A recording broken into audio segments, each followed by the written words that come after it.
Hi everyone. I started reading this book for some of the classes before we were done a month ago.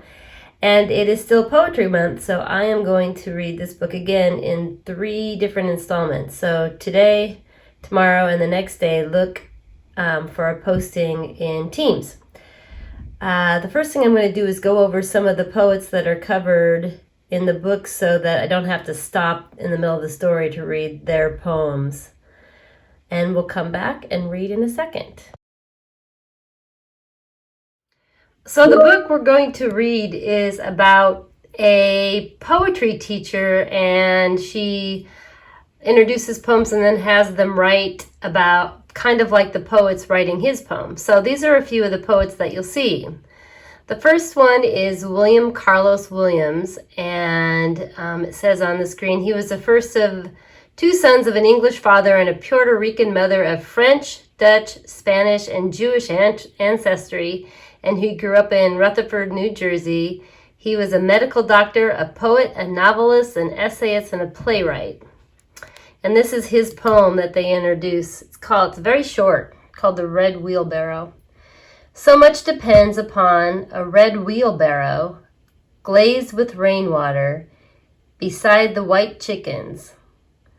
And it says about this poem, nowhere does Williams tell us why so much depends upon his little scene. He leaves us to ask and answer that question. His poems were filled with regular people talking.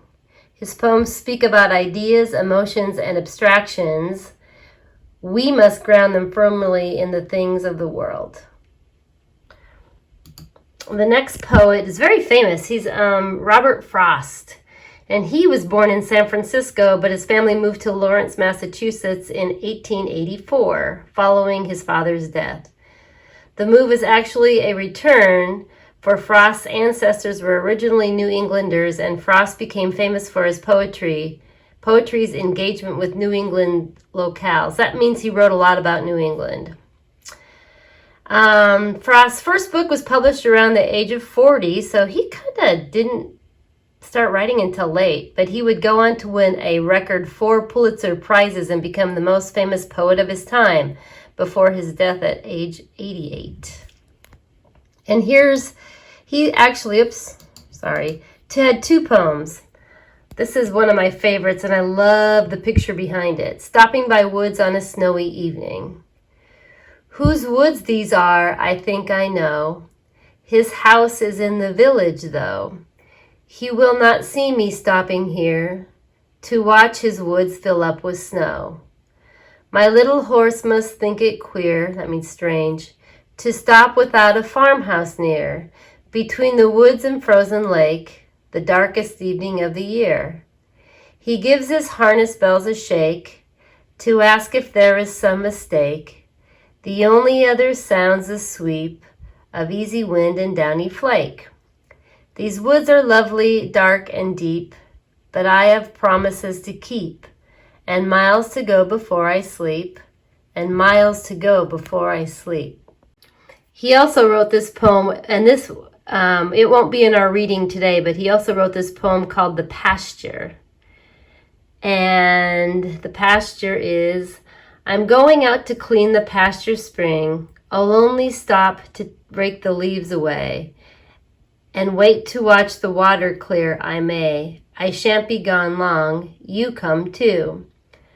I'm going out to fetch the little calf that's standing by the mother. It's so young. It totters when she licks it with her tongue. I shan't be gone long. You come too. Robert Frost wrote a lot about nature. William Blake, and I have a video of his poem.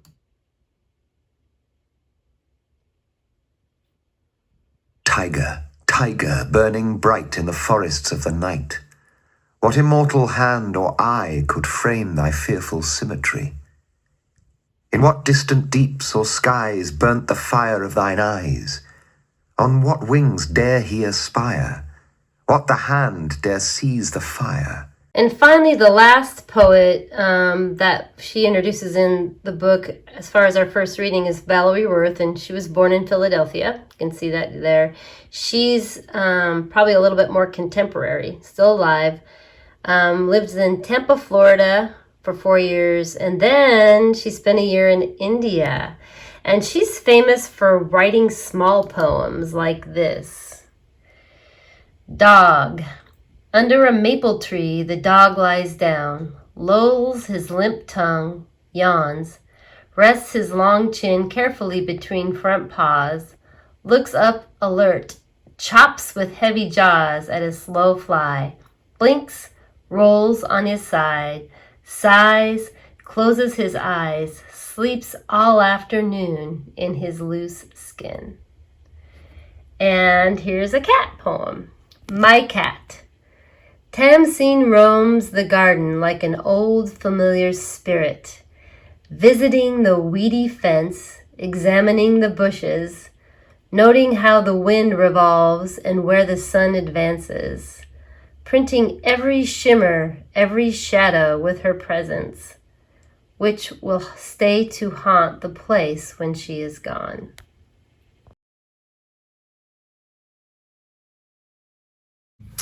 Love that dog.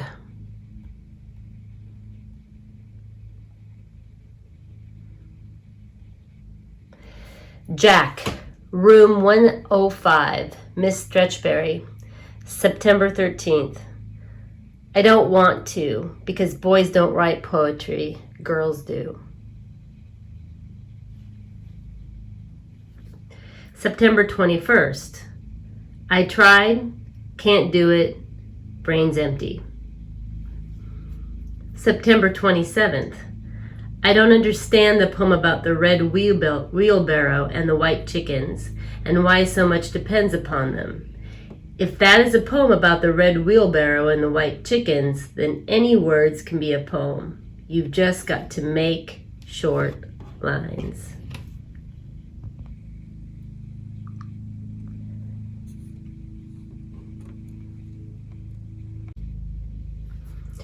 October 4th.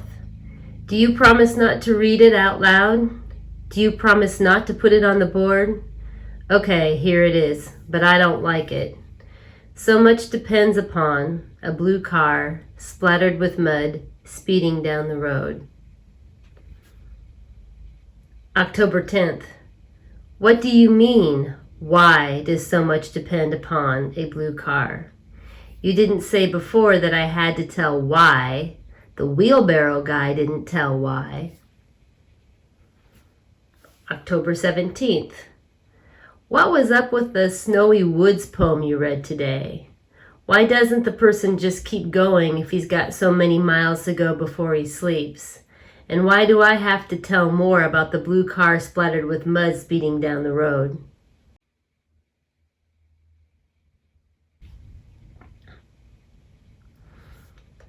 I don't want to write about that blue car that had miles to go before it slept. So many miles to go in such a hurry. October 24th. I am sorry to say I did not really understand the Tiger, Tiger, Burning Bright poem, but at least it sounded good in my ears. Here is the blue car with tiger sounds. Blue car, shining bright in the darkness of the night. Who could see you speeding by like a comet in the sky? I could see you in the night, blue car, shining bright. I could see you speeding by like a comet in the sky. Some of the tiger sounds are still in my ears like drums, beat, beat, beating.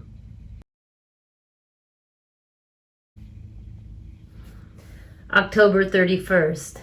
Yes, you can put the 2 blue car poems on the board, but only if you don't put my name on them.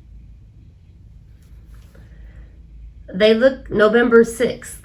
They look nice, typed up like that, on blue paper, on a yellow board. But still don't tell anyone who wrote them, okay?